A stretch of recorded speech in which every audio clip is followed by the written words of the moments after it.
اقرأ أخيا ورتل القرآن اصبح بصوتك اسمع الأكوان اقرأ كلام الله داوي نفوسنا لنحس في أعماقنا الإيمان من فؤاد كالحجارة قسوة. الحمد لله الذي بنعمته تتم الصالحات. أشهد أن لا إله إلا الله وحده لا شريك له وأشهد أن محمدا عبده ورسوله. اللهم صل وسلم وبارك على محمد وعلى آله وصحبه أجمعين. يا أيها الذين آمنوا اتقوا الله وقولوا قولا سديدا يصلح لكم أعمالكم ويغفر لكم ذنوبكم ومن يطع الله ورسوله فقد فاز فوزا عظيما. أما بعد، Ustaz Syihab Hafizakumullah yang dirahmati Allah SWT, yang alhamdulillah yang saya cintai karena Allah, para ustaz-ustazah yang lain, juga ibu-ibu semuanya yang mudah-mudahan selalu mendapatkan kucuran rahmat dari Allah Subhanahu wa Ta'ala untuk kita, berikut untuk seluruh keluarga kita. Alhamdulillah, saya diperkenankan Allah untuk bisa silaturahim di sini ke Pak Dr. Kunjung, Ibu, serta keluarga besar dan Kaliman. Alhamdulillah, sudah lama saya sebenarnya diajak ke sini, cuma baru berkesempatan hari ini.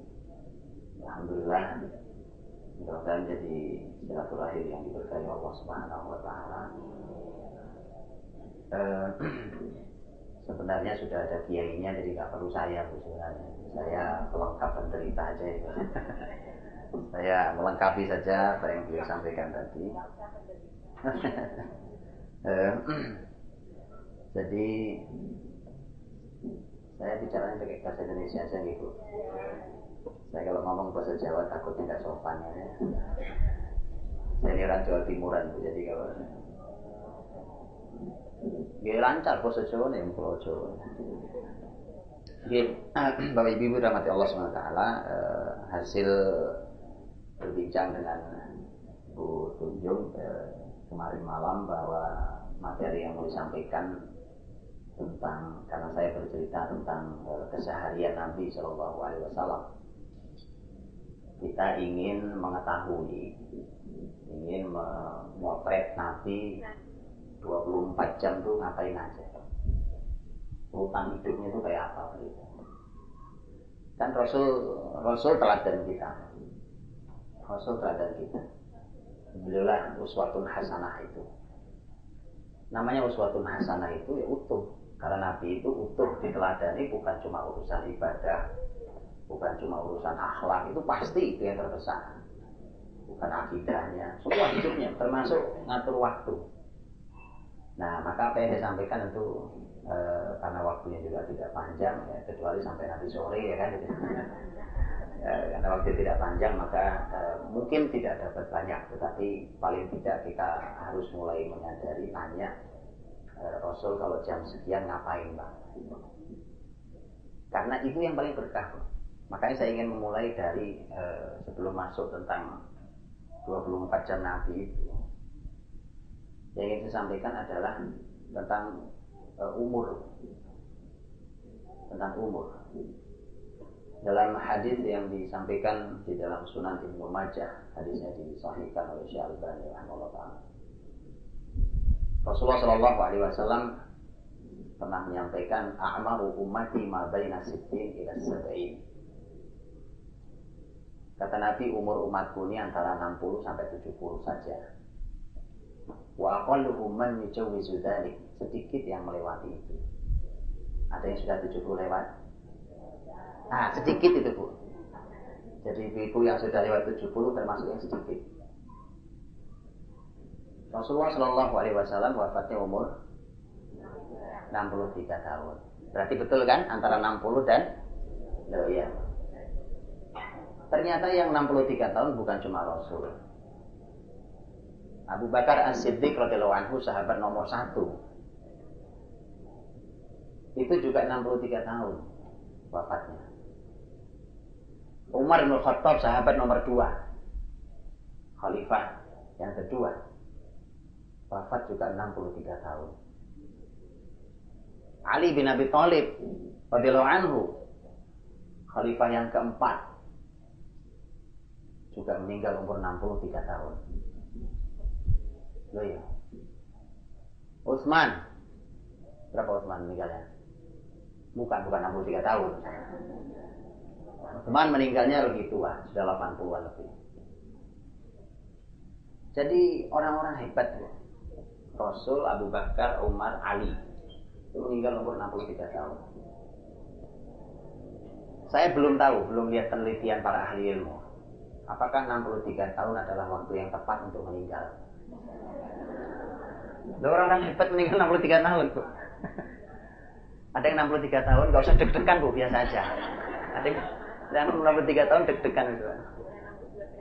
Dan 2,5 gitu. Bukan berarti setengah lagi, Bu, enggak, Bu. Santai aja, Bu. Urusan umur bukan urusan kita. Tapi begini, Bu. Ketika Nabi menyampaikan bahwa umur itu 60 sampai 70, itu sebenarnya Nabi ingin menyampaikan bahwa kepada kita ini, umur umat ini tidak lama. Gak panjang umur umat kita ini, umat Muhammad SAW ini. Beda dengan umat Nabi terdahulu. Nabi Nuh aja dakwahnya 950 tahun. Dakwahnya saja. Beda jauh. Beda dengan kita. Nah, karena umur ini cuma pendek. Umur kita ini pendek, tugasnya sebumi. Nah, tadi Ustaz Syihab bicara Suriah, bicara Irak loh. Kita lagi di Solo, Bu. Ngomongin Irak, ngomongin Suriah, tugasnya sebumi. Paham ya? Tugas sebumi umur pendek, gimana ceritanya? Untuk bisa melakukan tugas sebesar itu, maka umur harus berkah. Nah, itu kuncinya. Hari ini kita akan belajar bagaimana umur itu berkah itu. Jadi tidak penting lagi berapa jumlah umur, karena memang kita nggak tahu juga ya. Kita juga, ibu-ibu pernah mesen sama Allah umurnya berapa, kan nggak pernah juga. Karena nggak pernah mesen juga sama Allah, ya Allah kasih umur sekian ya. Kita nggak tahu umur itu berapa. Karena kita tidak tahu, maka tidak penting. Tidak penting kapan meninggal, tidak penting berapa umur kita. Yang penting adalah berapapun yang Allah berikan berkah. Seperti kalimatnya Imam Nawawi rahimahullah ta'ala, ulama besar dari Suriah. Beliau meninggal tahun 676 Hijriah. Sekarang kita tahun berapa? 1435 Hijriah. Jadi supaya tahu, Imam Nawawi meninggalnya tahun 676 Hijriah. Berapa tahun yang lalu tuh? Itu. Imam Nawawi mengatakan, barakallahu fi waqti. Allah memberkahi waktu saya. Umur beliau itu enggak panjang, Bu. Beliau 45 tahun meninggal. Pendek. Tetapi Masya Allah.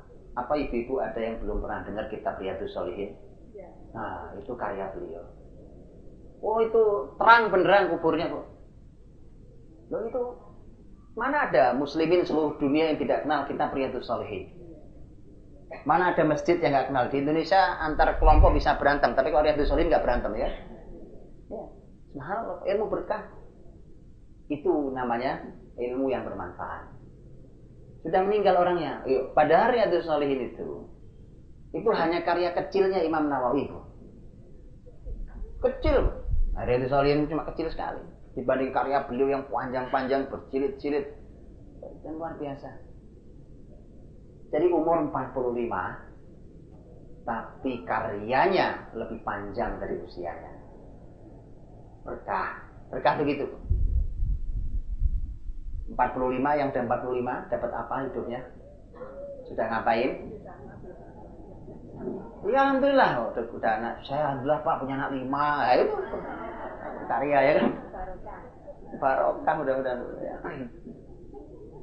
Jadi coba 45 tahun wafat, tapi karyanya lebih panjang dari umurnya. Itu namanya berkah. Nah untuk itu yang paling penting adalah berapapun umurnya itu tidak penting, yang penting adalah berkah, sehingga betul-betul berkah itu manfaat. Ibu-ibu tahu arti berkah nggak? Berkah itu apa? Bertambah manfaat. Ada definisi ulama yang lebih enak tuh dibandingkan kalimat tadi itu. Iya, kalau sedikit dia cukup. Kalau banyak tidak membahayakan. Kalau sedikit cukup. Kalau banyak tidak membahayakan. Karena gini, kalau sedikit tidak cukup itu sengsara orang, betul ya? Punya duit sedikit nggak cukup, sengsara, ya kan? Sengsara. Punya apa sedikit nggak cukup, sengsara. Tapi kalau berkah sedikit cukup. Sama sengsaranya dengan kalau banyak membahayakan. Tadi kan uangnya sedikit nggak cukup. Sekarang uangnya banyak pak, tapi rumah tangga pecah gara-gara suaminya punya duit banyak.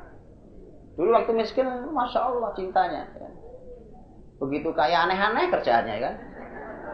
Berarti banyak membahayakan. Kalau berkah banyak tidak membahayakan. Jadi sedikit cukup, banyak tidak membahayakan. Itu berkah. Begitu juga umur kita. Umur kita berapapun, mungkin kayak Imam Nawawi sedikit 45 tahun apa? Tetapi cukup. Cukup. Cukup untuk membangun kebesarannya, cukup untuk beramal solehnya. Nah, itu mukadimahnya. Hari ini saya ingin menyampaikan tentang kira-kira bagaimana supaya umur itu berkah.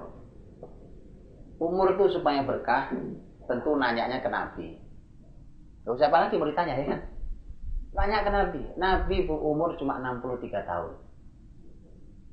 Tidak panjang, ya kan? Umur 63 tahun. Di sini juga sudah ada yang lewat dari 63, gitu. 63 tahun usianya. Tetapi Masya Allah, Ibu bisa bayangkan, Nabi itu lahir di Mekah, ya kan? Dakwah pertama kali di Mekah, wahyu turun pertama di Mekah. Di Mekah 13 tahun. Ya dicaci maki orang, dikata-katain orang, ya dibilangin orang gila, ini dukun, ini tukang sihir, macam-macam. Habis itu dilempari di Taif, lagi sholat dicekek sama orang, lagi sujud ditimpa kotoran isi perut unta. Masya Allah. Sampai putri beliau lihat Nabi kepalanya penuh dengan pasir, dibersihin, Fatimah sambil nangis. Gitu. Jadi sebegitu perjuangan Nabi SAW. Nah diterima, dakwahnya diterima. Ini ngaji yang dengerin banyak, Masya Allah. Oh iya, Nabi dulu nggak begini. 1, 2 ditelateni sama Nabi. Tapi lihat, beliau wafat di usia 63 tahun. Begitu beliau wafat, seluruh Jazirah Arab sudah mendapat hidayah. Tahu Jazirah Arab hari ini kurang lebih 7 negara. 7 negara. Seluruh Jazirah Arab sudah masuk Islam. Dan hari ini sudah berapa orang yang tobat gara-gara kita? Ibu sudah mengislamkan orang? Gara-gara ngobrol sama ibu terus masuk Islam gitu? Loh penting bu, pahalanya besar. Li'ayyahdiyallahu bika rajulan wahidan khairun laka minad dunya wa ma fiha. Dalam riwayat lain khairun laka min umurin na'am. Kalau ada orang dapat petunjuk, orang tobat ya, hidayah dapat petunjuk gara-gara kamu, kata Nabi, itu lebih baik daripada dunia dan seisinya. Satu aja. Nabi bukan satu Jazirah Arab. Ayo, kita berjuang untuk itu. Kita berjuang untuk memberi hidayah pada orang untuk masuk dan hidayah, dan kita menjelaskan, mengantarkan itu, mudah-mudahan Allah buka hati. Jadi jangan bosan nasihati orang. Jangan gampang capek bu. Karena iblis gak pernah capek gangguin orang. Ibu jangan gampang putus asa. Putus asa bilang saya capek pak. Udah lama saya nasihati dia. Emang berapa lama? 3 bulan. Oh 3 bulan kok lama? 3 bulan belum lama bu. Nabi Nuh 950 tahun nasihati orang. Baru boleh ngeluh, ya kan? Ibu buka surat Nuh itu keluhan Nabi Nuh. Wajar ngeluh udah 950 tahun. Dakwah lu gak dapat cuma sedikit dapat. Itu ngeluh ya wajar lah kan. Ini baru 3 bulan. 3 bulan yang sabar. Nabi Muhammad menghantarkan pamannya Abu Thalib. Nabi pingin pamannya masuk Islam itu sampai nafas terakhir. Nggak dapat juga. Ya, itulah hidayah. Tapi dihantar terus bahkan sampai nafas terakhir. Jadi kita nanya ke Rasul. Nah, bagaimana umur supaya berkah itu nanya ke Nabi, karena ternyata Nabi itu umurnya berkah sekali. Tadi di antara bukti berkahnya, 63 tahun mengislamkan seluruh jazirah Arab. Kurang bagaimana? Rasulullah SAW wafat. Pusat pemerintahan muslimin saat itu di Madinah. Nabi sudah hijrah ke Madinah dan Rasul wafat di Madinah, dimakamkan di Madinah. Kemudian Nabi SAW tadi mendidik sahabatnya di Madinah. Begitu Rasul wafat, Madinah itu pusat bahwa bumi ini mau perlu ahli apa Madinah punya. Itu sekolahnya kalau ke Nabi begitu. Mau ahli apa punya. Saya kasih contoh yang paling supaya kita lihat. Orang Arab itu kan nggak akrab air. Benar ya, Bu? Benar nggak? Lewat padang pasir kok. Ya. Makanya kalau Umar mengatakan ajari anakmu berenang gitu ya, berenang di mana? Wong Umar dulu di padang pasir, berenang pasir. Tapi itu hebatnya Islam. Karena Islam bukan hanya untuk Arab yang padang pasir. Ini negeri yang sering banjir nih. Ya kan? Untuk ini juga. Makanya suruh berenang kita. Ya. Itu hebat. Kalau kita yang bicara nggak aneh, Bu. Ya, ajari anakmu berenang kenapa sering banjir. Ya, itu wajar. Lah Umar pasir kok. Pasir. Padang pasir. Jadi orang Arab itu tidak akrab air. Karena jarang turun hujan. Kadang-kadang tidak hujan kalau nggak diistisqoi itu nggak hujan. Ya, nggak sholat istisqa nggak hujan. Ternyata, masya Allah, apa yang dilakukan oleh muslimin, Rasulullah SAW ketika mendidik para sahabat, ya, itu hebatnya luar biasa. Bayangkan tiba-tiba muslimin itu punya pasukan angkatan laut. Loh, Arab nggak akrab air. Kok punya pasukan angkatan laut? Pertama di zaman Utsman radhiyallahu anhu, khalifahnya, pemimpin di lautnya adalah Muawiyah radhiyallahu anhu. Dua-duanya orang Arab, orang Mekah dua-duanya, orang Quraisy. Utsman orang Quraisy, Muawiyah orang Quraisy. Nggak akrab air. Jadi pasukan angkatan laut pertama.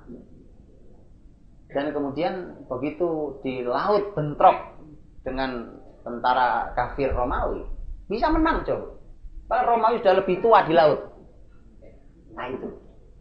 Jadi menunjukkan bahwa bumi ini perlu ahli apa, tinggal nanya ke Madinah, lulusan kampusnya Nabi itu ada. Semua ada. Dari situlah maka usia Nabi yang cuma 63 berkahnya luar biasa. Ya kita ini anak cuma 3, ngeluhnya tiap hari. Itu kan gitu. Dan Nabi ngurusi sahabat. Satu kota Nabi hadirkan, yuk didik semua. Mau perlu apa nanti bumi di sini ada ahlinya gitu. Harus begitu juga di rumah kita. Anda mau ahli apa di rumah saya ada Pak? Memang berapa anak Pak Selusin? Jadi mau ahli apa ada rumah? Karena memang dalam Islam tidak ada bu anak sedikit. Betul ya? Ya nggak ada. Dalam Islam anak sedikit itu nggak ada. Anak 2 itu sekarang ini adanya. Tidak usah bicara Rasul, nggak usah bicara Khulafaur Rasyidin Abu Bakar, Umar, Utsman, Ali yang anaknya banyak-banyak. Indonesia ini, Bu, pendiri negeri ini, itu nggak ada yang anaknya sedikit. Pak Karno anaknya berapa? Nah ya, nggak sedikit. Kiai Haji Agus Salim berapa anaknya? Nggak ada yang sedikit. Yang sedikit kabarnya cuma Bung Hatta, anaknya 3 kalau saya nggak salah. Tapi lebih dari 2. Lalu Pak Harto sendiri yang mencanangkan KB, berapa anaknya? Ngapain anaknya cuma 2 ya? Rugi kok. Karena tugasnya sebumi. Rabbana hablana min azwajina wa dzurriyyatina qurrata a'yun waj'alna lil muttaqina imama. Jadikan kami pemimpin bagi orang bertakwa. Itu ujung doanya. Nah, kepemimpinan itu perlu banyak ahli, Bu. Ada yang ahli ini, ahli itu, ahli ini. Nah, kalau anaknya solusin pas. Betul kan? Loh, kalau anak hebat semua, ibu milih mana? Ibu punya anak dua-duanya punya perusahaan, dengan ibu punya anak 10-10-10-nya punya perusahaan. Pilih mana? Loh, enak kan, Bu? Itu. Hah? Kalau ada yang bilang, "Ya Pak, kalau gitu." Loh, kalau anak saya begitu, kalau anak ibu saya nggak tahu. Loh, kan enak kan saya. Iya, kenapa kita berpikir negatif tentang anak-anak kita? Itu salahnya. Kenapa mereka jadi salah itu? Kenapa mereka jatuh? Karena kita berpikir negatif tentang mereka. Makanya kalau ada yang bilang, "Ya Pak, kalau gitu." Saya bilang, kalau anak saya begitu, insya Allah. Anak ibu saya nggak tahu. Mari kita berpikir positif. Baik. Ini nggak nyampe-nyampe deh tentang Rasul. Begini, saya ingin mulai. Umur itu kalau mau berkah itu aturannya ngikut syariat. Apa maksudnya, Pak? Jadi umur ini kan waktu, Pak, ya kan? Hari ini matahari terbit, nanti sore terbenam, berkurang sehari umur kita. Begitu terus. Imam Al-Hasan Al-Basri mengatakan, "Inna ma'antal ayyam." Kalian ini kan hanya susunan hari-hari. Kita ini susunan hari-hari, ya kan? Ya. Idza dhahaba ba'duha dhahaba ba'du. Kalau sebagian dari hari-hari berlalu, maka sebagian dari dirimu berlalu. Maksudnya apa? Kalau umur kita 63 tahun umpamanya, ya. Hari ini matahari terbenam kurang sehari. Gitu. Besok kurang 2 hari. Gitu terus sampai kita habis usia. Jadi kita susunan hari-hari. Nah, supaya berkah itu umur, susunan hari-hari kita itu supaya berkah, ikuti aturan syariat tentang waktu. Maka mari kita mulai dari yang besar sebelum yang detail kecil harian. Di dalam syariat ini ada aturan hari-hari kan berjalan sama, Bu. Saya mau tanya ke ibu-ibu, hari Senin sama Selasa bagusan mana?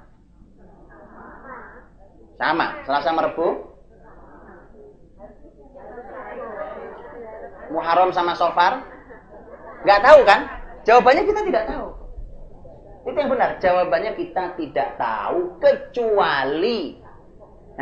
kecuali syariat memberitahu kita ini lebih baik dari yang kemarin. Ini ada utamanya. Ini ada istimewanya. Kalau diserungkur kita nggak tahu.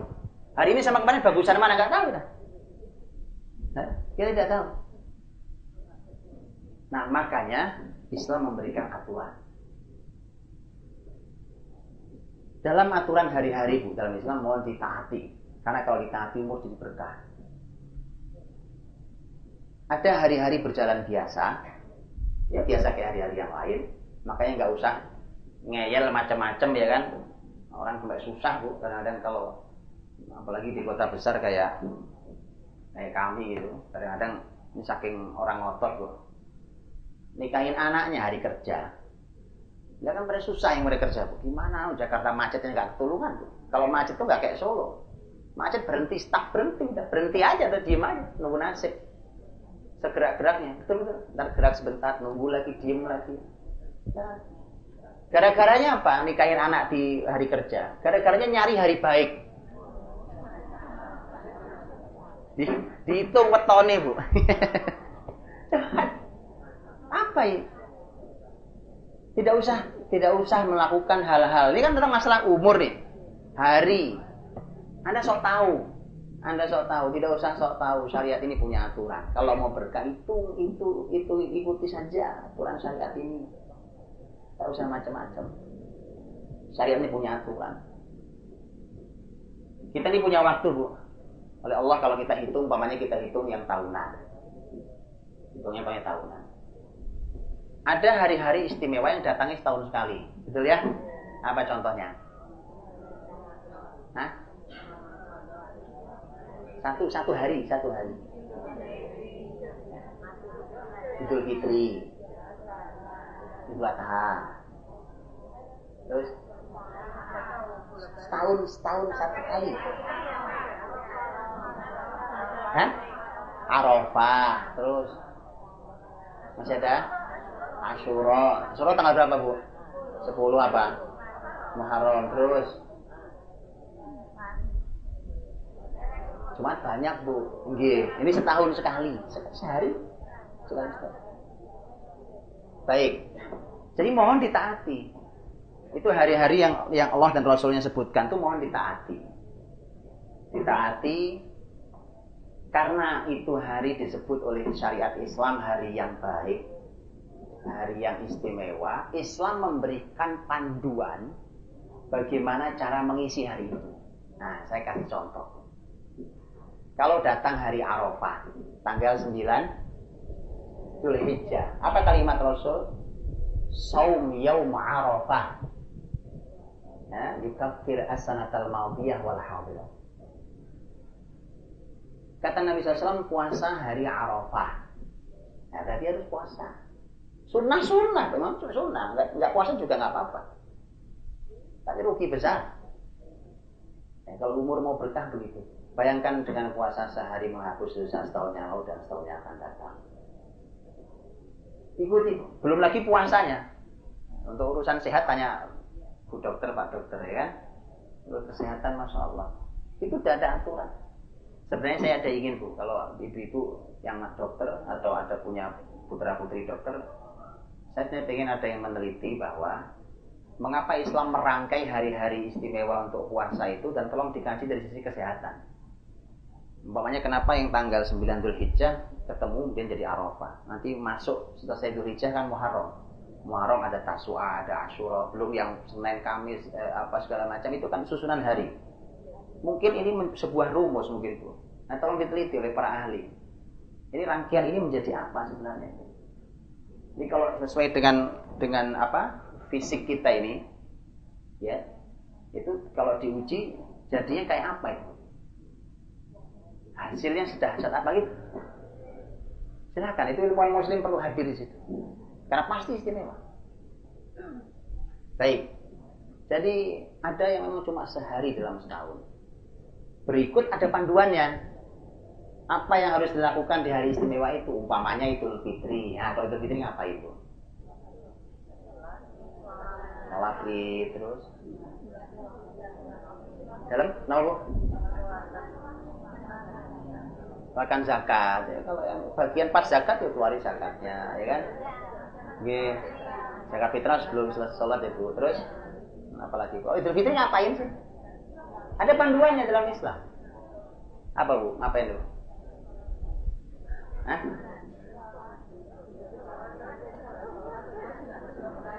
Nih, Bu, jangan sholat mulu, Bu. Betul, jangan sholat terus. Sholat itu kata Allah berat. Wa innaha lakabiratun illa 'alal khashiyin. Al-Qur'an yang bicara, bukan saya. Sholat itu berat kecuali bagi yang khusyuk. Kalau yang khusyuk nikmat, bukan berat. Tapi kalau enggak, sholat lagi, ya kan? Iya. Quran sudah bicara memang. Wa innaha lakabiratun illa 'alal khashiyin. Jadi bukan cuma sholat. Lihat Idul Fitri, panduan Rasul dalam hadis beliau. Ketika beliau mengatakan tentang Idul Fitri, beliau mengatakan yaumu aklin wa syurbin wa dzikrin.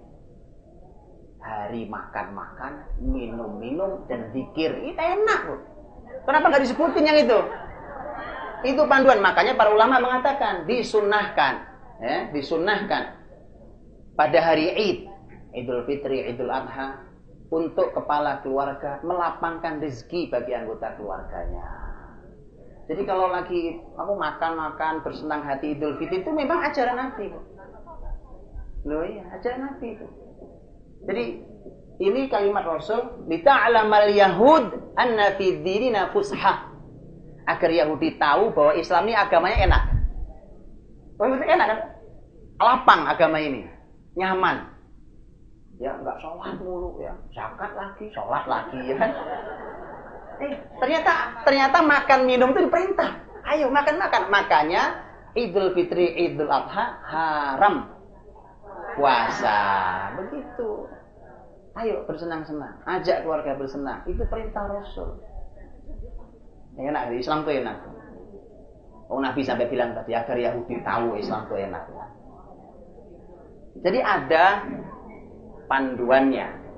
Silahkan dilakukan setiap ketemu hari istimewa yang disebutkan syariat, lakukan panduannya. Ajak semua keluarga kita, ya, pasangan kita, anak-anak kita, cucu-cucu kita, ajak semua supaya umur berkah. Aturannya itu yang kan dari setahun sekali. Ada yang bukan tahunan itu, ada yang bulanan, betul ya? Apa yang bulanan? Ya, Bahkan sebelum bulanan, kalau tadi tahunan sifatnya 1 hari, ada yang tahunan sifatnya bulan kayak Ramadan. Ya. Ada yang 1 tahun bukan, tapi beberapa hari. Contohnya adalah 6 hari bulan Syawal dan seterusnya. Itu semua ada panduan. Panduannya apa? Ya ada yang puasa, ada yang ini, ada yang itu, segala tergantung hari apa yang disebutkan. Ada yang bulanan, macam-macam. Ada yang mingguan, betul Bu? Ya, mingguan. Ya. Memang kita tidak bisa melakukan semua. Kalau bisa, masya Allah. Memang kita tidak bisa melakukan semua, tapi jangan tinggalkan semua. Jangan tinggalkan semua. Terutama tadi, apalagi kalau hari-hari yang ketemu cuma setahun sekali, Bu. Jangan ditinggalkan. Utamanya luar biasa ya. Memang bedanya kita dengan sahabat ada, Bu. Dulu kalau sahabat, ini dialognya, ngobrolnya antara sahabat mulia Abdullah bin Amr bin As radhiyallahu anhu. Nanya ke Rasul, ya Rasulullah, saya ini masih muda, tenaga kuat. Saya diperintah puasa apa? Puasa sunnah. Nabi mengatakan al-ayyamul bir, 3 hari setiap pertengahan bulan Hijriah. Jadi sebulan cuma 3 kali. Kata Abdullah, saya masih kuat ya Rasulullah kalau cuma 3 hari. Kata Nabi, tambahin Senin Kemis. Lebih saya masih kuat. Kata Nabi Dawud, ya, puasa Dawud, puasa sehari, buka sehari. Dia masih bilang, saya juga masih kuat ya Rasulullah. Kata Nabi, ini puasa terbaik Dawud. Jadi kalau sahabat itu nawarnya ke atas, Bu. Kalau kita nawarnya, itu. Bedanya kita dan sahabat salah satunya itu. Berat amat Pak, bisa nggak dikurangi? Ya itu kita. Kalau sahabat enggak, saya masih kuat. Lihat bedanya. Nah, itu generasi terbaik itu begitu. Ini udah mati Allah SWT. Jadi ada yang sifatnya mingguan, bahkan sampai yang sifatnya harian.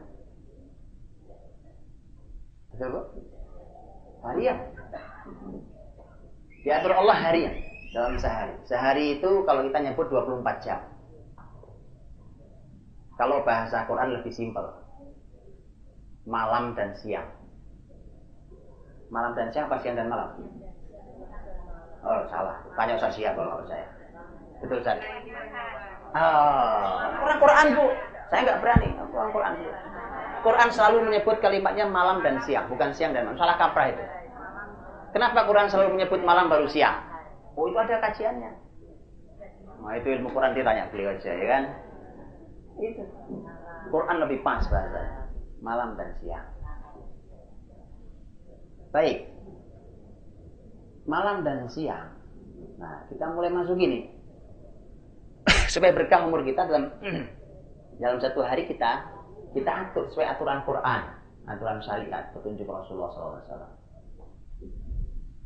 Saya bacakan ayat yang sering kita dengar, surat An-Naba. Wa ja'alna al-laila libasa wa ja'alna an-nahara ma'asha. Lah udah tahu kok enggak dijalankan. Oh, saya jalankan kok Pak, yuk kita kaji sekarang. Kami jadikan malam sebagai istirahatan, sebagai selimut kalian, tidur kalian. Dan kami jadikan siang sebagai cari kehidupan. Berarti kalau kerja malam benar apa salah? No, itu tahu salah kok dijalankan. Coba Bu, ini sudah melanggar ayat. Begini Bu. Ini barang-barang nih, ini handphone, ini apa nih barang-barang ini ada aturan pakai Bu. Ya ada aturan pakai. Nah, supaya bersih karena kotor kena debu kemarin tak cuci, terbelakang cuci air gosok-gosok, nggak nyala Bu besok. Ya, saya rendam air pakai pembersih, celupin seminggu. Ya. Ada aturan pakai, betul? Nggak sembarangan. Kita ini fisik kita nih Allah ciptakan, Allah yang menciptakan, Allah turunkan Quran dan hadis Nabi itu syariat itu aturan pakainya. Jangan ngawur. Kalau ngawur tuh kendaraan kita cepat rusak, barang-barang ini cepat rusak. Karena ada aturan pakainya. Ngerti ya? Maka tanyalah kepada yang menciptakan aturan pakainya kayak apa. Nah, ini aturan pakai yang pertama tadi. Malam sebagai ya istirahat, dong yang ngatur bilang istirahat.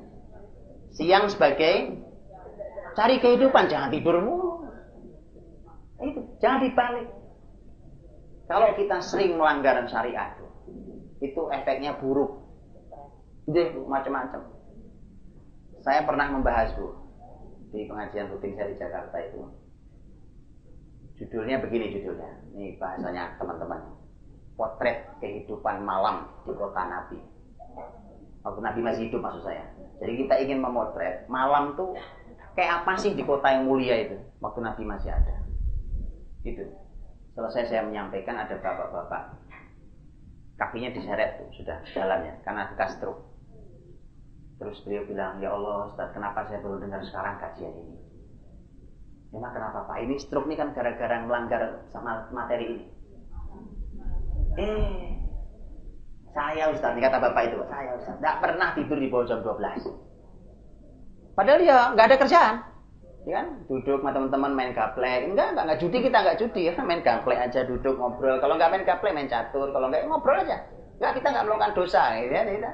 Itu aja menghabiskan jam 12, jam 1 baru pulang tidur. Sampai saya stroke. Gitu. Nah, belum kita belum masuk detailnya malam belum. Makanya saya bilang nih kalau detail insya Allah sampai besok maghrib. Baik. Jadi siang hari untuk cari kehidupan. Kehidupan semua ada, cari ilmu, cari nafkah, cari apa sama kehidupan. Malam hari tidur, istirahat. Nah itu Bu. Begini, orang hidup punya pilihan Bu.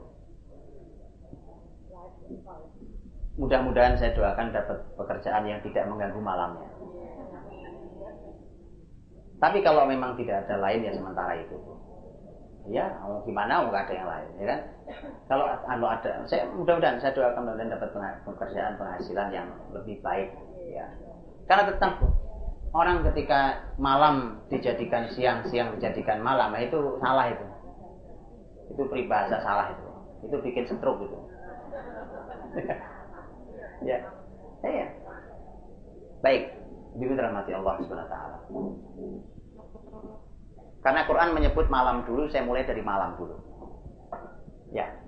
Tapi mohon maaf saya sedikit-sedikit aja, Bu. Karena kalau detail nggak mungkin. Saya kasih contoh detail gini. Ini contoh detail, saya tidak mungkin nyebutkan satu-satu karena nggak cukup waktunya. Nabi SAW, ini contoh aja Bu. Nabi itu kalau sudah sholat subuh salam, sholat subuh itu salam, assalamualaikum warahmatullahi wabarakatuh. Saya mencoba mengumpulkan dari riwayat-riwayat para sahabat apa sih yang dilakukan Nabi dari mulai selesai sholat subuh sampai terbit matahari. Saya temukan kurang lebih 11 poin. Nah kan nggak mungkin saya sebutin satu-satu. Gitu ya. Itu baru yang subuh sampai terbit matahari. Nah, belum lanjutnya. Panjang 24 jam mau gimana? Ya, ngajinya 2 jam kan nggak mungkin 24 jam. Kan? Saya sebutkan global saja nanti. Saya mulai dari malam aja Bu. Karena Allah memulai kalimatnya dengan malam. Bicara tentang malam. Karena malam itu konsep aslinya adalah istirahat. Ya udah istirahat. Makanya Nabi itu kalau sudah selesai sholat isya tidur. Aisyah radhiyallahu anha, istri Nabi, ini yang memberitahukan ini kepada kita. Urwah bin Zubair. Urwah bin Zubair ini adalah keponakannya Aisyah. Ini ponakannya Aisyah. Anaknya Asma sama Aisyah sama-sama anaknya Abu Bakar, satu bapak beda ibu. Ya. Jadi ini ponakannya Aisyah, Urwah.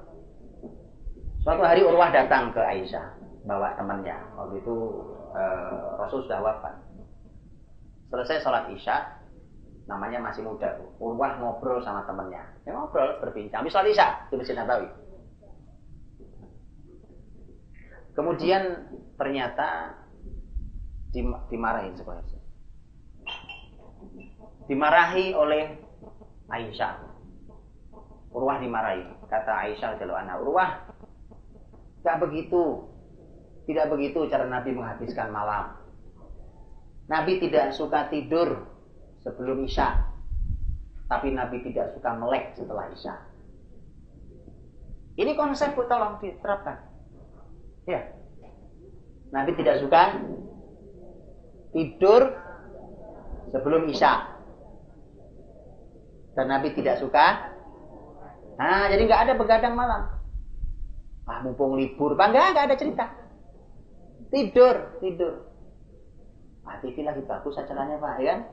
Nggak ada cerita Pak tidur. Hanya satu pengecualiannya, kata Aisyah, kecuali ada urusan muslimin. Nah, itu loh cerita. Tapi kalau kecuali itu nggak sering-sering, Bu. Namanya kecuali. Betul ya?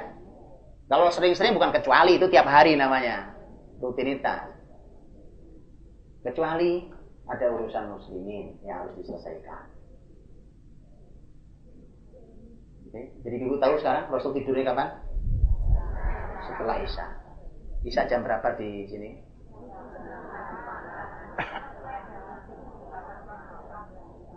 Jam 8 kurang seperempat lah selesai semuanya.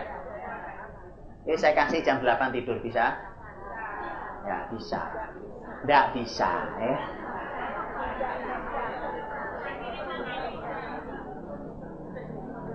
Kalau ibu-ibu yang sudah sepuh, gak heran saya, Bu. Tapi anak muda kalau bisa hebat.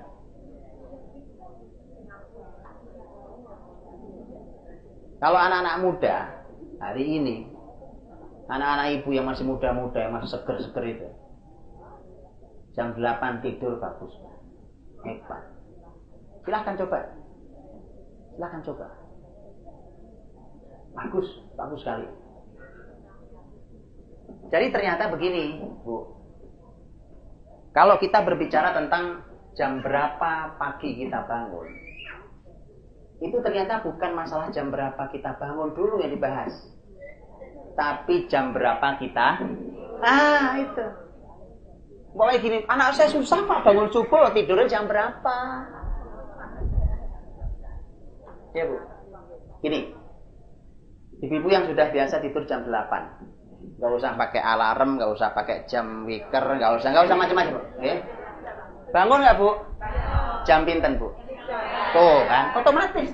Karena itu fisik ini sudah ada aturannya, paham ya? Fisik ini sudah ada aturannya, alarm tuh nggak perlu, asal betul aturannya. Lo kalau tidur jam 12, ya, mau bangun subuh, waduh beratnya minta ampun. Berat. Sekarang kalau ibu ukur, ibu jam 8 tidur, bangun jam 3. Berapa jam itu ya berarti ya? 7 ibu? 7 jam. 7 jam ya? Oke. Bangun jam 3. Seger apa ngantuk? Seger. Oke, sekarang ibu tidur jam 12. Tidurnya 7 jam juga. Oke? Umpamanya nih saya contoh. Ibu bangun, lemes apa seger? Itu beda. Padahal sama-sama. Itulah bedanya, Bu. Syariat ini di situ indahnya. Allah Maha tahu fisik ini kapan harus diistirahatkan. Tidurnya sama 7 jam, bahkan bisa lebih. Tapi ente bangun lemes. Ibu bangun bayangkan jam 3, orang masih ngorok-ngorok, malah ada yang baru tidur kemarin. Ya kan? Baru ini enggak bangun, seger. Itulah mengapa Rasul memberikan panduan tentang sholat tahajud. Bahwa sholat tahajud itu tidak boleh dilakukan kalau ngantuk. Betul? Dan terus ngapa ngantuk sholat tahajud? Kata Nabi kalau ngantuk tidur, bukan tahajud. Kalau ada yang tahajud sambil ngantuk itu salah. Lalu Nabi yang bilang. Nabi SAW pernah di Masjid Nabawi menjumpai ada tali, Bu. Tali mengikat 2 tiang begini. Senderan sahabat. Kata Nabi, tali apa ini? Ini Rasulullah, ada sahabat yang kalau sholat malam itu kalau udah ngantuk nyender di tembok, di tali ini. Kata Nabi, lepas. Kalau ngantuk tidur, bukan sholat. Kalau ngantuk, nah. Jadi kalau kita maksa itu bangun malam ngantuk terus tahajud, enggak benar itu. Nabi itu tahajud mesti segar, bangun. Tapi Nabi bangun bukan jam 3. Jam berapa, Bu? Jam 1. Emang Nabi punya jam dulu? Loh, gimana? Yang salah berarti pertanyaannya, Bu. Yang salah bukan ibu-ibu, yang salah pertanyaannya. Maaf. Maaf, Bu. Jadi yang salah pertanyaannya ternyata. Ya, jadi Nabi SAW itu bangunnya tidak pakai ukuran jam hari ini. Jadi jam itu kan perkiraan aja. Nabi bangunnya itu diatur oleh Quran. Quran yang mengatur bangunnya Nabi. Jadi bangun tidur Nabi itu sampai diatur oleh Quran. Coba, ya kan? Nabi itu hidup nggak semaunya sendiri, enggak. Ada aturan, ada panduan, ada petunjuk. Di mana? Ya Quran, mana lagi? Quran. Kapan Nabi bangun tidurnya? Al-Muzammil. Ya kan? Ya ayyuhal muzammil, qumil lail, bangun malam hari. Ya, yang berselimut yang dimaksud adalah Nabi. Muhammad bangun malam hari. Qumil lail illa qalila. Nisfahu, tengah malam. Awin kusminhu qalila au zid alaihi. Kurang atau lebih sedikit. Tengah malam jam berapa, Bu? Benar, jam 12. Enggak benar jam 12. Lo kan ada pergeseran jam. Iya kan? Subuh ada. Nah, maghrib itu mulai masuk malam, subuh itu akhir malam. Berapa jam hitung pertengahannya itu tengah malam namanya. Kalau di Indonesia itu pergeserannya nggak jauh karena negeri tropis. Tapi di Nabi, di Rasul, ya, ketika beliau di Saudi sana, ya kan, beliau di Mekah Madinah. Itu beda, Bu. Kalau musim panas beda, musim dingin beda. Ya kan, sedangkan ibu yang tahu, ibu yang pernah sana itu tahu. Kalau musim dingin, itu malamnya panjang. Kita udah capek tidur nggak subuh-subuh. Betul. Ibu kalau sampai sekarang bangun itu, kapan azan-azan subuh ya? Memang karena maghribnya cepat sekali, subuhnya lama sekali. Berbeda dengan musim panas. Kalau musim panas sebaliknya. Malamnya pendek sekali, siangnya panjang, begitu panas. Maka para ulama mengatakan bahwa yang namanya asyita, Rabiul Mu'min. Musim dingin itu adalah musim seminya orang beriman. Kenapa? Malamnya panjang, terserah mau tahajud berapa lama. Maka itu musim seminya orang beriman. Jadi tengah malam itu ukurannya begitu. Kapan masuk malam, kapan berakhir malam, dibagi dua lah, kurang lebih itulah tengah malam. Nabi sudah diminta untuk bangun. Qumil laila illa qalila, nisfahu awin qusminhu qalila, au zid alaihi. Jadi kurang lebih tengah malam. Itu Rasul, Bu. Nah, ya kan? Kuat kita? Nah, enggak kuat. Makanya Nabi juga tahu. Nabi tahu. Ya.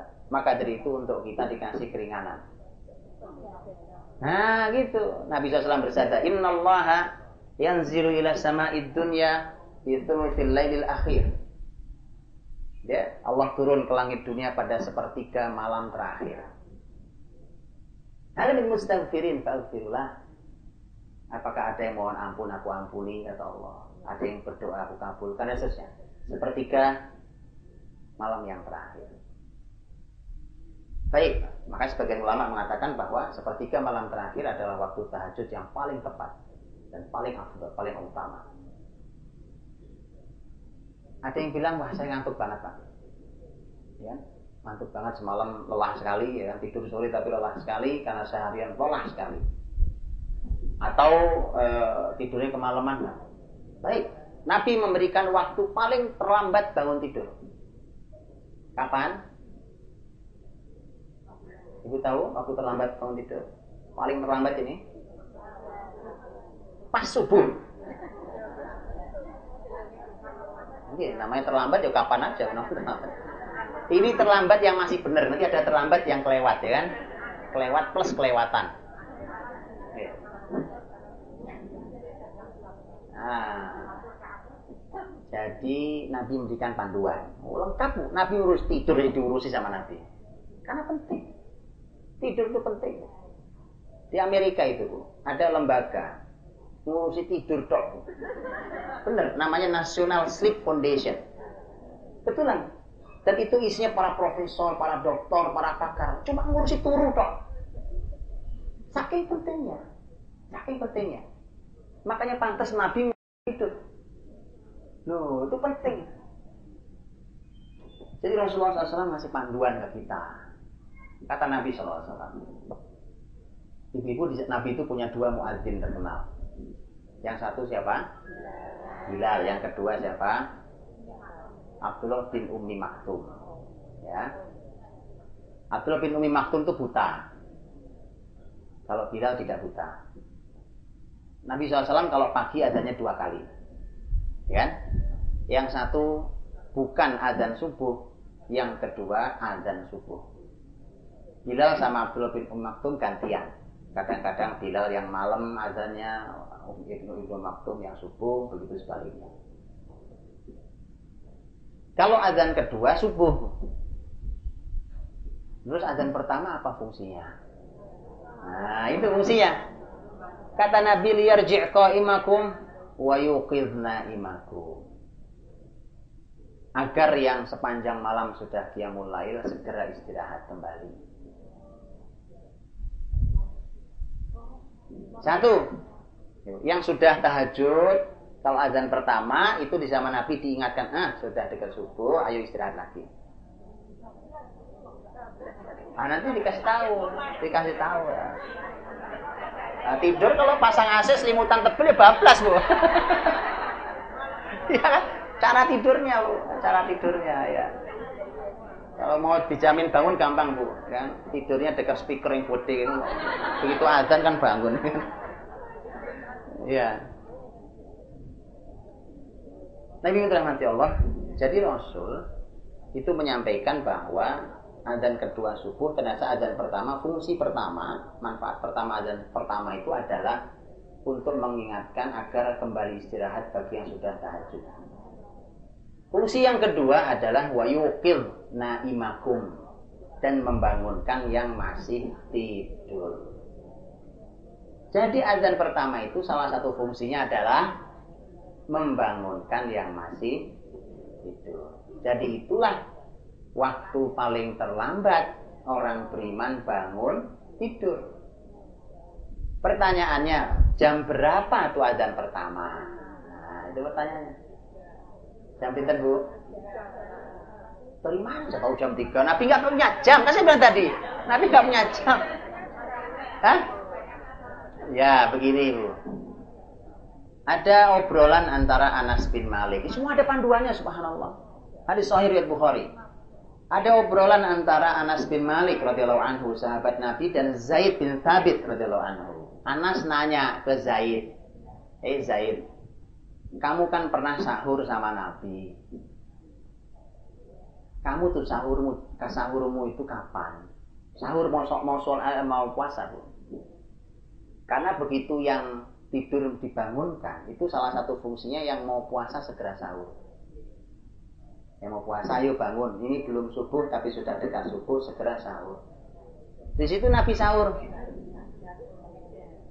Zaid mengatakan qadra khamsina ayat. Nah, kurang lebih ukuran 50 ayat dibaca. Pinter menit, Bu. Ayatnya para ulama mengatakan ayat sedang, Bu. Bukan ayat Al-Baqarah yang panjang-panjang, bukan juz amma yang pendek-pendek. Yang sedang. Ya, 50 ayat berapa menit kira-kira? Saya kasih 20 menit ya. Ya, saya kasih, Bu. 20 menit. Ya, atau 15 menit ya, setengah ya. 15 menit Kurang lebih itulah waktunya bangun tidur. Yang paling terlambat nih 15 menit sebelum subuh. Yang kedua adalah itulah waktu sahurnya Nabi yang benar. Sahur bukan jam 3, Bu. Itu namanya makan malam kemalaman. Bukan jam 3. Bangun sahur Nabi itu qadra khamsina ayat, kata Zaid. 50 ayat dibaca subuh, salat adzan subuh. Nah, gimana Mas? Sahurnya gimana Pak, ya kan? Kita masih ngangetin sayur, ya kan? Masih ini itu. Memang begini, Bu. Orang Indonesia urusan makan ribetnya minta ampun. Itu akhirnya menyita umur, menyita energi, ya kan? Coba, Ibu ngabisin berapa gas? Iya, kita nih boros negeri ini gara-gara pola makan kita nggak beres. Susah sekali untuk makan, ini susah sekali. Iya. Lo gitu, Bu. Lo masak mending satu sayur, Bu. Macam-macam sayur, pengalaman Ibu. Iya. Ya Allah, susahnya sudah masaknya susah, menunya susah. Ibu-ibu besok marah Ustaz. Ini Ustaz Budi gara-garanya. Besok saya nggak masakin sama saya gitu. Jangan gitu juga Bu, nanti saya dimarahin sama suami-suami Ibu. Ya, jadi gini. Dan memang gitu, nanti ada pembahasan tentang bagaimana Nabi pola makannya. Dan subhanallah, makan itu urusan yang harusnya disederhanakan, bukan dipersulit. Ya. Baik, jadi Rasulullah SAW mengingatkan kita agar bangun terlambatnya itu ya, kalau sudah terlambat sekali ya tadi 15 menit kurang lebih untuk ukuran kita hari ini sebelum subuh. Baik, kalau sudah lepas dari itu, itu nanti bangunnya sudah jam apapun itu sudah darurat bangunnya. Sudah lelah sekali kemalaman terus 5:30 baru bangun. Itu darurat. Darurat itu masuk hukum darurat. Yang kalimat Nabi ya sudah kamu belum sholat toh, sholat di mana kamu bangun. Itu sudah darurat hukum. Tapi darurat kok tiap hari. Itu bukan darurat namanya. Kalau darurat itu nggak boleh tiap hari. Baik, Nabi sudah bangun, sholat, qiyam. Nabi bukan cuma qiyam loh Bu, malam hari itu. Macam-macam yang dilakukan. Di antaranya panduan Quran, warattilil Qur'ana tartila. Tartilkan Quran, baca Quran. Jadi tahajud Quran. Baik di dalam sholat atau juga di luar sholat. Tartilkan Quran. Kemudian juga sekali waktu terjadi peristiwa-peristiwa di zaman Nabi Shallallahu Alaihi Wasallam, dan Nabi hadir bahkan dalam urusan-urusan yang sosial sifatnya, karena disebutkan dalam sebuah riwayat yang sahih bahwa tiba-tiba Madinah itu ada teriakan orang minta tolong. Sahabat karena ada yang teriak minta tolong itu segera mengeluarkan kudanya, kemudian ada megang pedangnya, mungkin ada kejahatan. Begitu terus beberapa sahabat keluar, kemudian ada yang megang kuda dan pedangnya itu, Nabi ternyata sudah datang dari arah suara. Nabi mengatakan lan tura'u. Kata Nabi, kalian enggak takut lagi, sudah kembali, kalian enggak takut. Selesai masalahnya. Jadi orang lain baru niat nolong, Nabi sudah selesai nolongnya. Itu Nabi, Bu. Baik kita ini orang nolong, kita duduk santai aja ya kan. Nabi itu contoh. Nabi itu orang baru niat nolong, Nabi sudah selesai nolongnya. Subhanallah. Itu teladan. Itu baru uswatun hasanah. Jadi itu malam, semua terjadi malam. Seperti kisah Umar bin Khattab radhiyallahu anhu. Umar bin Khattab radhiyallahu anhu mengatakan bahwa Umar itu tinggalnya bukan di Madinah. Umar itu tinggalnya di luar kota Madinah. Sekarang namanya Awali, sekarang masuk Madinah. Awali itu kalau ibu-ibu tahu Masjid Ijabah, yang pernah sana ya. Kalau ibu pernah tahu Masjid Ijabah itu samping kiri Masjid Nabawi itu pasar. Dulu pasar ya kan. Pasar itu ibu jalan terus masuk pasar ketemu jalan raya. Setelah jalan raya namanya Awali. Itu namanya Awali. Atau makam Kuba itu, makam Baqi itu ujung Baqi kan jalan raya. Nah, setelah jalan raya masuk ke dalam itu namanya Awali. Di situ dulu Umar tinggal. Jadi bukan di Madinah, itu sudah luar kota Madinah. Umar suatu malam punya keperluan ke Madinah, maka dia masuk ke Madinah. Dia lewati kamar Aisyah radhiyallahu anha. Namanya rumah gak gede, Bu, ya kan? Gak gede. Ya sekarang rumah gak gede, batu kedengeran ke 10 pintu, ya kan? Sama itu Aisyah gitu. Aisyah lagi sholat, karena sholat tahajudnya suaranya dikeluarkan sedikit. Karena Nabi minta kalau tahajud suaranya dikeluarkan. Jangan terlalu keras, jangan terlalu kecil. Karena pernah kejadian gitu. Abu Bakar itu kalau sholat tahajud suaranya pelan sekali. Kata Nabi, Abu Bakar angkat suaramu.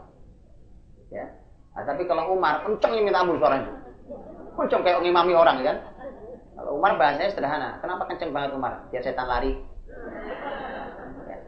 Kata Nabi, Umar turunkan suaramu. Jadi sedang antara Abu Bakar dan Umar, nah gitu. Sholat tahajud. Sehingga kedengaran. Umar lewat gitu.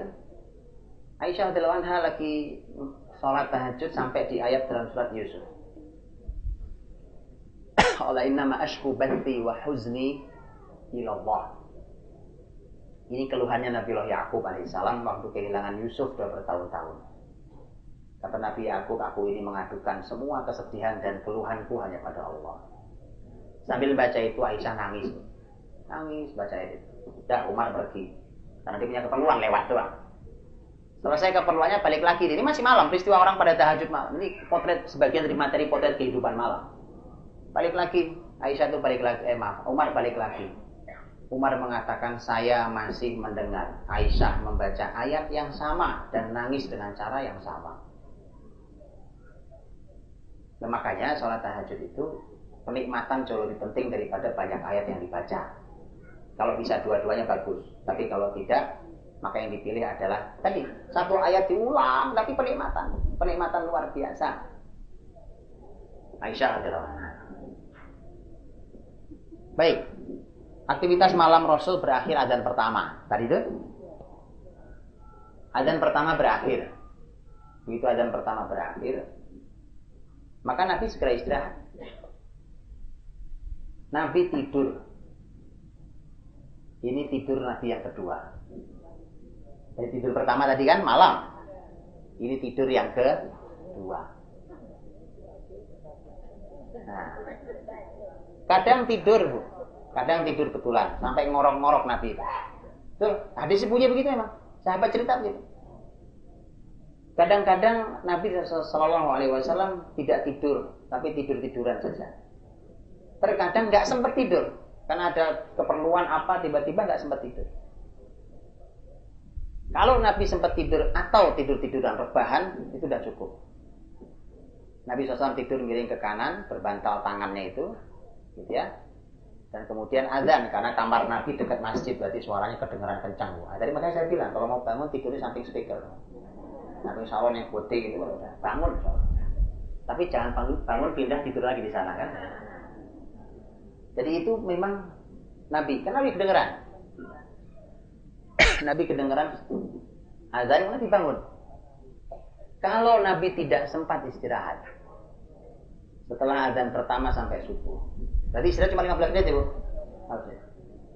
Kalau Nabi tidak sempat istirahat, maka Nabi istirahatnya dari azan subuh sampai qomat. Karena ada jedanya, nunggu sahabat datang dari tempat-tempat lain. Umar di luar Madinah, berjalan kaki perlu waktu. Ya kan? Dari mulai azan subuh nunggu qomat. Ya sebentar, paling berapa menit ya. Nabi tidur. Kadang-kadang ngorok-ngorok juga. Betul. Itu maka Nabi Shallallahu Alaihi Wasallam istirahat di situ. Pokoknya antara azan pertama atau azan subuh. Sudah istirahat lagi. Jangan 14 istirahatnya. Karena subuh, jangan sampai orang tahajud subuh lewat. Itu salah. Karena yang wajib subuh. Ya kan? Dua-duanya ambil. Jadi ibu dirahmati Allah Subhanahu wa taala. Kemudian ketika selesai azan subuh,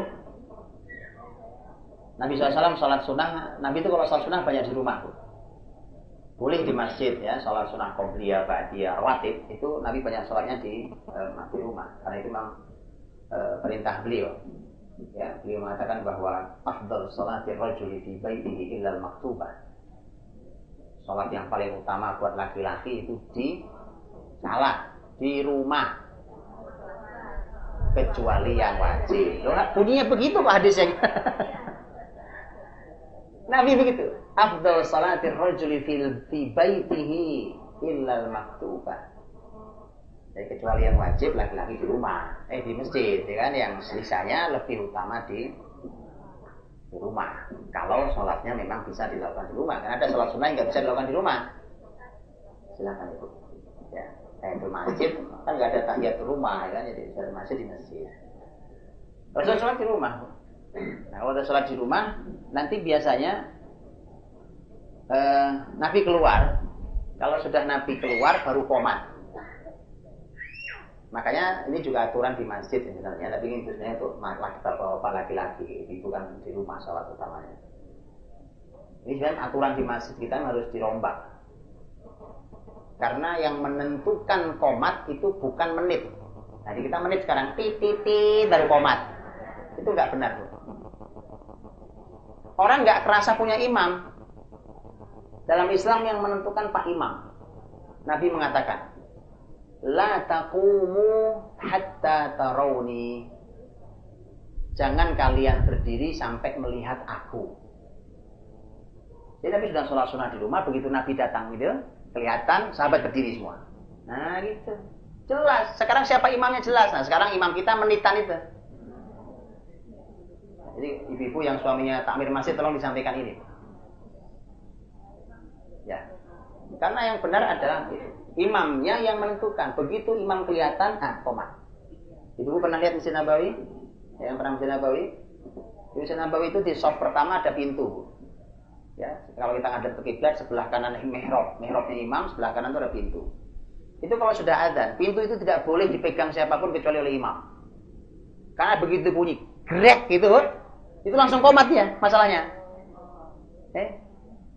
Karena yang keluar langsung imam itu, imamnya keluar, grek langsung qomat ya. Karena kelihatan kan yang adzan kan di atas raudhah itu kan. Grek. Nah itu imam keluar, dikawal dengan beberapa polisi, baru kemudian dia qomat. Itu yang benar. Begitu kelihatan imam jalan masuk mihrab, qomat. Bukan qomat dulu, baru bingung. Pak Imam maju.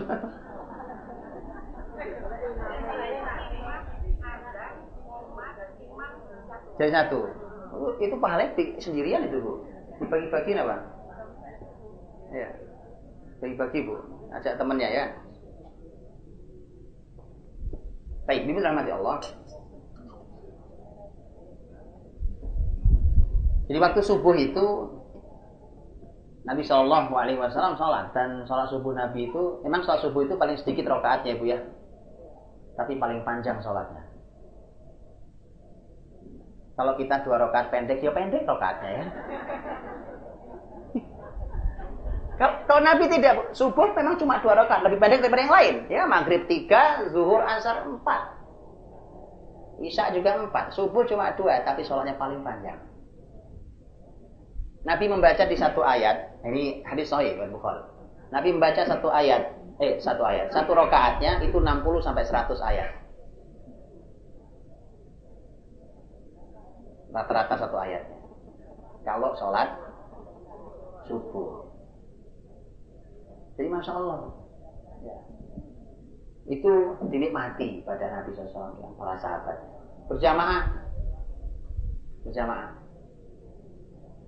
Nah kemudian kalau sudah selesai subuh, yang tadi saya bilang tadi Bu, saya kumpulkan ada 11 aktivitas Nabi di dalam masjid. Karena sahabat Nabi Jabir bin Samurah radhiyallahu anhu mengatakan, kana Nabi sallallahu alaihi wasallam idza shallal fajr jalasa fi musallahu hatta tatlu'a asy-syamsu hasana. Nabi kalau udah sholat subuh, Nabi duduk bertahan di tempat sholatnya itu sampai terbit matahari terang. Tak keluar Nabi di masjid. Ya, silakan Bu, dicoba. Suaminya suruh nyobain. Mau berkah kan umurnya? Suruh nyobain Bu. Oh kerja ya Pak, ya kan? Nah, silakan. Ya kalau nggak kerja, pas libur kalau nggak kerja, pas libur lah. Cobain. Saya berkah. Cuma masalahnya dari selesai subuh sampai terbit matahari itu ngapain aja di masjid? Nah itu tadi saya bilang 11 poin. Nah waktunya udah habis jam 9 tuh kan. Jam saya malah 9 lewat 10. Macam-macam Bu. Macam-macam, apa-apa macam-macam ya kan? Macam-macam. Yang jelas pasti setelah sholat subuh itu pasti ada zikir. Kita tahu ada zikir pagi apa segala macam, ada doa Nabi pasti ya. Kita tahu zikir setelah sholat ada, zikir pagi ada, doa juga ada dalam zikir itu dan seterusnya. Kemudian nanti ada, kadang Nabi memberikan nasihat menyentuh jiwa. Menyentuh jiwa nasihat Nabi SAW sampai sahabat nangis, Nabi nangis, menyentuh jiwa nasihatnya. Karena masih pagi itu materi jangan berat-berat ya kan. Materi pagi itu yang ringan-ringan tapi menyentuh jiwa ya. Nasihat. Kadang-kadang Nabi nggak nasihat Bu, kadang-kadang Nabi tanya, hal ro'a minkum ru'a, apa ada semalam yang mimpi? Coba, ngapain Nabi nanya mimpi segala coba? Hebat, ini ada karena ada pembahasannya dalam Islam tentang mimpi itu. Nabi pernah mengatakan wahyu akan terputus. Jadi begitu Nabi wafat kan wahyu terputus. Habis. Artinya sudah nggak ada lagi wahyu turun, ya kan? Kan cuma di Indonesia ada wahyu turun. Nabi palsu banyak di sini. Nah, Rasulullah Shallallahu Alaihi Wasallam mengatakan gitu. Tidak ada yang tersisa kecuali al-mubasyirat. Al-mubasyirat artinya kabar gembira. Dan kata Nabi kabar gembira itu disampaikan lewat mimpi. Makanya mimpi itu ada takwilnya. Walaupun tidak semua mimpi ada takwilnya, ada tafsirnya. Tapi hati-hati Bu. Ya, di Solo dan sekitarnya ini. Ya.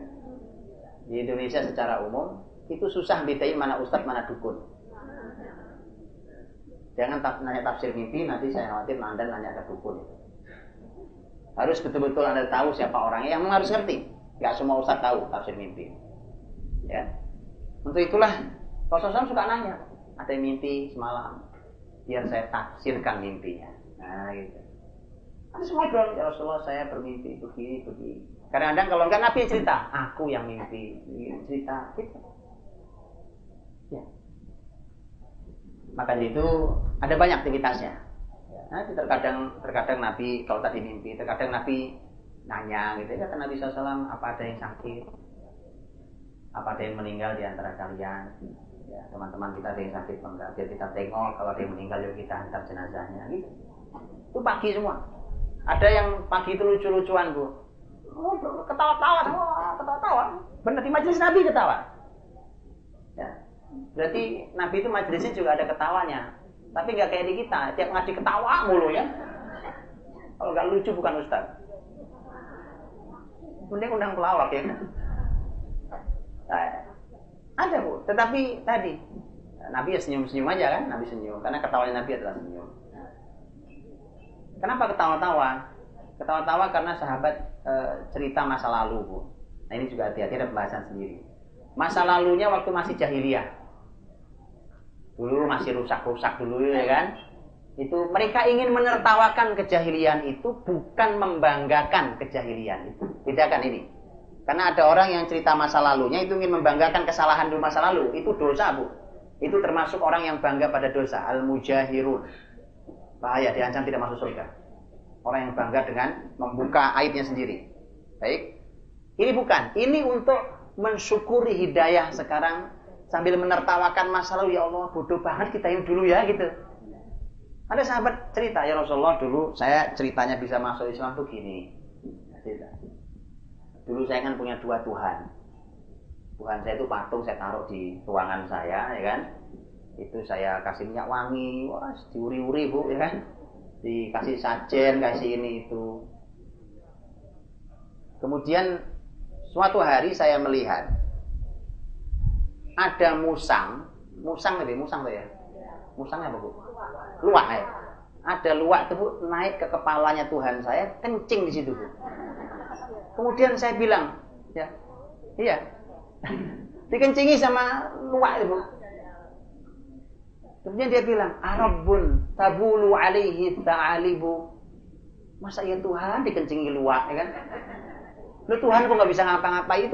Itu yang buat saya datang kepadamu masuk Islam ya Rasulullah. Jadi mereka menertawakan masa lalu, ya Allah kok bodoh banget kita dulu ya, gitu. Lu patung dikencingi luwak baru saya sadar, ini bukan Tuhan ternyata kan. Macam ada lagi yang cerita, Ibu tahu cerita yang sahabat yang bikin Tuhan dari korma itu. Nah, itu. Ya, begitu musim susah makanan dipotong. Mohon maaf Tuhan, potong tangannya, ya kan makan. Ya, jadi semua ketawa, menertawakan masalah. Jadi macam-macam. Jadi menertawakan masa lalunya dan ini majelis Nabi. Jadi majelis Nabi pagi itu masya Allah ada majelis ilmu, majelis nasihat, majelis ukhuwah, ya, majelis persaudaraan, majelis dan seterusnya. Nah, ini Rasulullah SAW di pagi hari. Dan itu baru keluar Nabi di matahari terbit. Terakhir Bu, sudah habis waktu saya. Ya, Nabi SAW begitu keluar dari masjid kemana? Nabi kemana? Pulang. Menemui semua istrinya satu-satu. Satu-satu. Jadi Nabi itu Bu menemui istrinya pagi sore. Kalau pengen ngomong obat ya. Pagi sore. Kalau sore setelah asar menjelang maghrib. Satu-satu. Jadi Nabi itu istrinya nggak satu, tapi semua merasa diperhatikan. Masya Allah, kita ini istri satu aja nggak keurus. Nabi SAW istri lebih dari satu, semua dan satu ditemui. Nabi hadir sebagai laki-laki terbaik yang pernah ditemui oleh seorang wanita. Tahu ibu tahu laki-laki terbaik kayak apa kalau nemu ibu? Itu Rasul. Begitu Rasul Bu. Ada senyum, ada salam, ada tegur sapa yang indah, ada ilmu yang disampaikan, ada doa yang dipanjatkan, macam-macam. Ya. Dan seterusnya. Bahkan ada fisik yang dijaga saat bertemu. Dijaga, hati dijaga itu gitu. Nabi itu kalau ketemu istri semangat untuk membersihkan aroma mulutnya dengan bersiwak dan seterusnya. Jadi Nabi SAW membuka hari dengan menemui istri-istrinya dan sore hari ditutup juga dengan menemui istri-istrinya. Makanya istrinya senang tuh. Membuka hari dengan semangat, menutup hari dengan semangat. Begitu kan? Coba di mana tuh nyari suami kayak gitu kan? Makanya ibu kalau mantu nanti tolong diperhatikan calon mantunya. Mantu kok asal cinta. Tolong perhatikan Bu. Ngerti ilmu enggak nih? Calon mantuku ini ya, ngerti ilmu enggak? Kalau enggak ngerti ilmu bahaya. Ya, itu aja Bu. Nanti enggak jadi nikah macam-macam. Baik, wallahualam bishawab, mohon maaf dan segala kurangnya. Assalamualaikum warahmatullahi wabarakatuh.